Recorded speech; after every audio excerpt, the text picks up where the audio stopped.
Everyone, ನಾನು Sushma. Veg wonders ಚಾನಲ್ಗೆ ಸ್ವಾಗತ ಸುಸ್ವಾಗತ. ಫಸ್ಟ್ ನೋಡಿ, ನಾನು ಒಂದು ಮಿಕ್ಸರ್ ಜಾರ್ಗೆ 1/4 ಕಪ್ ಆಗುವಷ್ಟು ಬ್ಲೂಬೆರಿ ಹಣ್ಣನ್ನು ಹಾಕ್ಕೊಂಡಿದ್ದೀನಿ.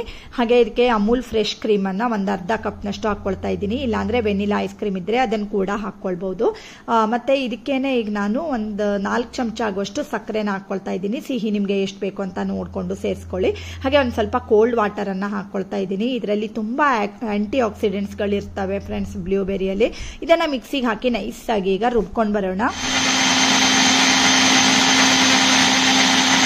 ಮತ್ತೆ ನೋಡಿ ಫ್ರೆಂಡ್ಸ್, ಬ್ಲೂಬೆರಿ ಹಣ್ಣು ಮೆಮೊರಿ ಪವರ್ ಇಂಪ್ರೂವ್ ಆಗೋದಕ್ಕೆ ತುಂಬಾ ಹೆಲ್ಪ್ ಆಗುತ್ತೆ. ಹಾಗೆ ಒಂದು ಗ್ಲಾಸ್ಗೆ ನಾನು ಐಸ್ ಕ್ಯೂಬನ್ನು ಹಾಕಿಬಿಟ್ಟು ಇದನ್ನು ಸರ್ವ್ ಮಾಡ್ತಾ ಇದ್ದೀನಿ. ಬ್ಲೂಬೆರಿ ಜ್ಯೂಸ್ ಈಗ ರೆಡಿ ಆಗಿದೆ. ಸಮ್ಮರ್ಗೆ ತುಂಬಾ ಚೆನ್ನಾಗಿರುತ್ತೆ. ಖಂಡಿತ ಒಮ್ಮೆ ಟ್ರೈ ಮಾಡಿ. ವಿಡಿಯೋ ಇಷ್ಟ ಆದರೆ ಗೊತ್ತೇ ಇದೆ ಅಲ್ವಾ, ಲೈಕ್ ಮಾಡಿ, ಶೇರ್ ಮಾಡಿ, ಮತ್ತೆ ಸಬ್ಸ್ಕ್ರೈಬ್ ಮಾಡಿ. Thank you for watching.